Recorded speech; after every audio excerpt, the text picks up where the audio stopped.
Chapter 5 The Duchess of Bathwater. So, what are you? Asked Clarence. Said Marvin. It was after school. He had just walked out of class with Nick and Stuart. He's a prince, said Nick. Marvin wished Nick hadn't said that. Clarence glared at Marvin. Marvin shrugged. I'm sorry I pushed you this morning, said Clarence. Said Marvin. Oh well, that's okay. I don't mind. Clarence held out his hand. Marvin shook it. Ha! Laughed Nick. You're afraid Marvin'll throw you in the dungeon. I wouldn't do that, Marvin told Clarence. He wished Nick would quit saying things that could make Clarence mad. Clarence looked at Marvin. Do you want a quarter? He asked. Marvin shook his head. Stuart elbowed him. Take it, Marvin, he whispered. Clarence pulled a quarter out of his pocket. Here, you can have it. No, that's okay, said Marvin. Take it, said Clarence. Marvin took it. Thanks, said Clarence. You're welcome, said Marvin. Clarence walked away. Nick and Stuart cracked up. Casey Cleplinton and Judy Jasper came out the door. Goodbye, Prince Marvin, said Casey. See you tomorrow, Prince, said Judy. The two girls ran away giggling. Marvin looked at the quarter. He wished Clarence hadn't given it to him. A quarter is nothing to a prince, said Stuart. Do you know how much your allowance is going to be? $100 a week, guessed Nick. More, said Stuart. 1,000? asked Marvin. Stuart shook his head. Then he said, Your weight in gold. Nick whistled. You should eat more, said Stuart. The more you weigh, the bigger your allowance. You can have 3 ice cream sundaes a day, said Nick. 4, said Stuart. 5, said Nick. 6, said Marvin. Come on, said Stuart. Let's go to your house and call up your father. Why? Asked Marvin. His father worked at an office in Washington, D.C. The King of Shampoon, said Stuart. Oh, my father, said Marvin. Duh, said Nick. They went to Marvin's house. He tapped the red post as he walked through the gate.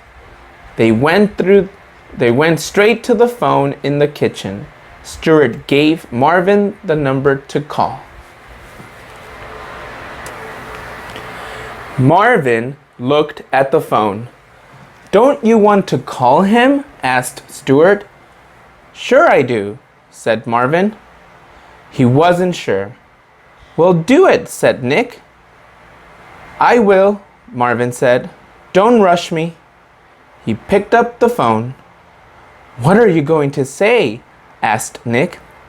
Marvin took a deep breath, then dialed the number. Are you going to call him Dad? Asked Nick. A woman answered the phone. How may I direct your call, please? She asked. I would like to speak to His Royal Highness, the King of Shampoon, please, said Marvin. Oh, that's good, said Nick. I'm sorry, the king isn't here. May I help you? Said the woman. It's me, exclaimed Marvin. I'm the king's son, the one he's looking for. And your name? My name? Marvin smiled at Nick and Stuart. Prince Robert. The woman laughed. That may very well be, she said. However, we've received lots of calls. Do you go by a different name? Oh, said Marvin. Marvin Redpost. And when you come in for your test? My test? Yes, a blood test. Oh, said Marvin. I was afraid I'd have to know the capital of Shampoo or stuff like that. The woman laughed again. No, it's not that kind of test, she said. Marvin liked the way the woman laughed. It sounded almost as if she was singing. How about 11 o'clock tomorrow? She asked. I have school, said Marvin. 4:30? asked the woman. Okay, said Marvin. She told him where to go for the test. It was at the Watergate Hotel in Washington, D.C., 5th floor. Excuse me, are you my mother? Asked Marvin. What? The Queen? Asked Marvin. She laughed again. No, she said. I'm just... She stopped. I'm Lady Jennifer, Duchess of Bathwater. Oh, said Marvin. Well, it was very nice talking to you, Lady Jennifer. It was nice talking to you, Marvin. I hope you really are Prince Robert. I like you. Marvin hung up the phone. Tomorrow at 4:30, he told his two best friends. Now, all I have to do is get my mom to take me there. Chapter 6. A new car for Mrs. Redpost. Marvin was sitting at the dinner table. Mrs. Redpost had made chicken tacos, his favorite. He hoped she wasn't really a kidnapper. Then he'd have to lock her in the dungeon.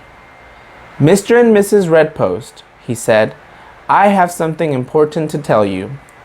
Mr. Redpost crunched into a taco. The juice ran down his sleeve. Mr. and Mrs. Redpost? Asked Mrs. Redpost. Lindsay, Jake, you need to hear this too, said Marvin. He took a breath. He wasn't quite sure how to say it. Well, said Jacob. Marvin Redpost is dead, said Marvin. Jacob laughed. Mr. and Mrs. Redpost stared at him. And when did this happen? Asked Mr. Redpost. About 9 years ago, said Marvin. Well, I must say, Mrs. Redpost noted, you are looking quite well considering. Then she and Mr. Redpost cracked up. Lindsay burst into tears. I love you, Marvin. She sobbed. Don't be dead. Don't cry, Lindsay, said Marvin. I'm not dead. Marvin Redpost is dead. I'm not Marvin Redpost. Marvin explained the whole thing to his family. How the kidnappers hid the baby prince in the hospital where Marvin Redpost was born. Then Marvin Redpost died. But they had an extra baby lying around, so they gave it to Mr. and Mrs. Redpost. Well, it all sounds very logical, Mr. Redpost agreed. Lindsay stopped crying, but her lower lip still trembled. Marvin felt sorry for her. It is always hardest on the children. I've got red hair and blue eyes, Marvin said. Everyone else in this family has brown hair and brown eyes. So, what do you plan to do about this? Asked Mrs. Redpost. Stuart got the phone number from the news, said Marvin. I called it. I spoke to Lady Jennifer, Duchess of Bathwater. Marvin stopped. Now came the hard part. I'm supposed to go to the Watergate Hotel tomorrow at 4:30 for a blood test. Can you please take me there, Mrs. Redpost? She looked at him. I know it's asking a lot, said Marvin, especially since you're not my mother, but I'm sure the king would be very grateful. He'll probably pay you for the gas. I bet he'd even buy you a new car. I'll be happy to, said Mrs. Redpost. Thank you, said Marvin. I'm going to miss you, Marvin, said Mrs. Redpost. Chapter 7. They're all exactly like you. The next afternoon, Marvin sat in his room, waiting to go. He wondered what he should take. Maybe he should pack a suitcase. Wait a second, he said. It's not like I can't come back here. Prince Robert could do anything. He could come back later for all his junk. Or better yet, send a servant for it.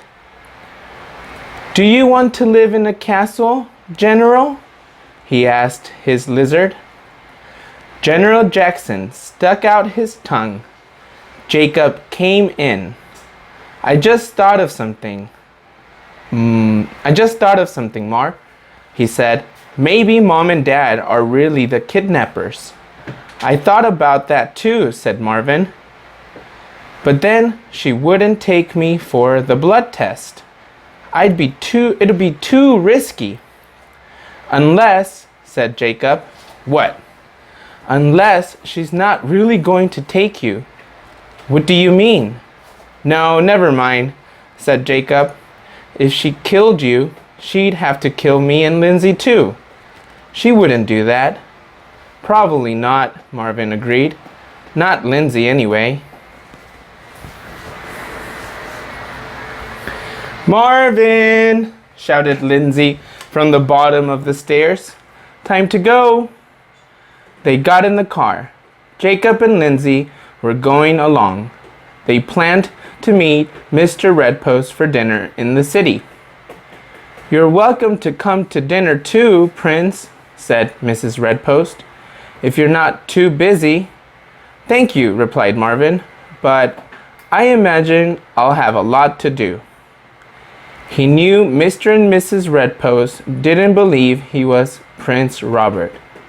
He said the way they had smiled at each other when he told them about it. They probably thought it was something kidding he was doing. That was okay, just as long as Mrs. Redpost was taking him to the Watergate Hotel. It didn't matter what she thought. You won't play baseball anymore, said Jacob. You'll have to learn how to play polo. I can play polo, said Lindsay. You cannot, said Jacob. I can too, said Lindsay. Marco. Polo, said Marvin. Marco, said Lindsay. Polo, said Marvin. Marvin played polo with Lindsay all the way to the hotel. It was a stupid game, but he didn't mind. He was going to miss playing stupid games with Lindsay. Mrs. Redpost parked the car at the Watergate Hotel. They walked across the parking lot and into the lobby. No, I don't want to, a boy shouted. He had red hair. The boy's mother was dragging him across the lobby.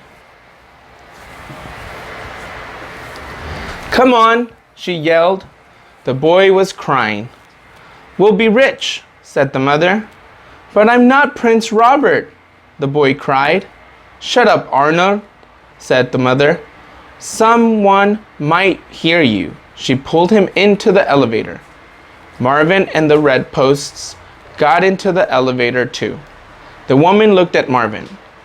Who do you think you are? She asked in a nasty voice.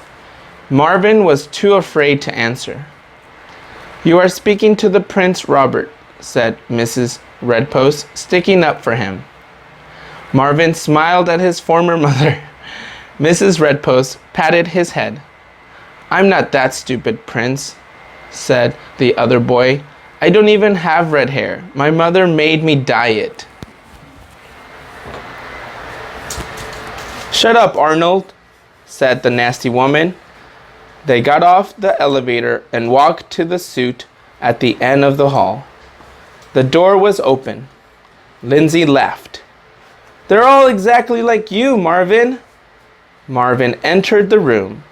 He had never seen so many red-haired boys in all his life.